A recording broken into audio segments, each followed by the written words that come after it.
The government says it is satisfied that the requisite legislative regime is now in place for the proposed national referendum on web shop gaming and a national lottery. Today in the House of Assembly, National Security Minister, the Honorable Dr. Nottage, said all systems are go for the January 28th poll. In addition to highlighting the questions to be asked of eligible voters, Dr. Nottage is also encouraging Bahamians to exercise their rights as the registration deadline is tomorrow at 5 p.m. Just as is the case with general and by-elections, qualified persons who are desirous of voting in the advanced poll, either overseas voters or as special voters, also have until tomorrow, Thursday, 10th January, to submit the relevant completed application form to the Parliamentary Commissioner. This information was given to them earlier this month, in fact, late last month.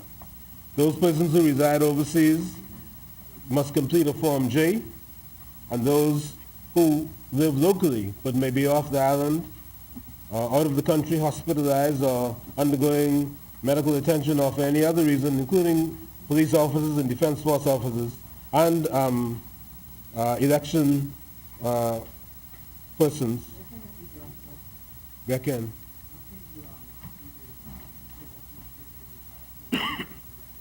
You register at the Parliamentary Commissioner's office or with the administrator's offices in the Family Islands.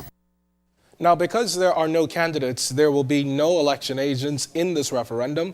Instead, Dr. Nottage notes the regulations empower the minister to appoint a maximum of 3 local observers at each polling station to ensure the integrity of the process.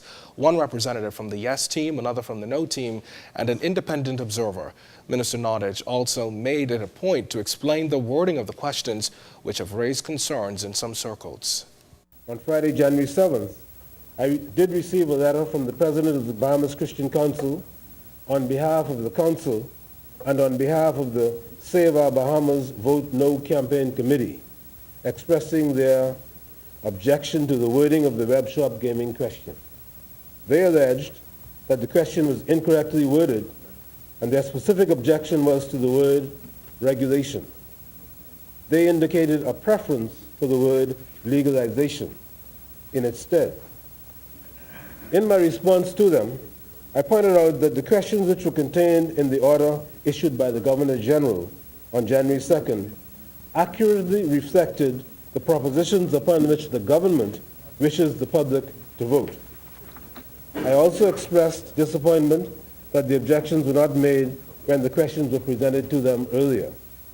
But more importantly, Mr. Speaker, I pointed out to them that an unlawful activity cannot be regulated.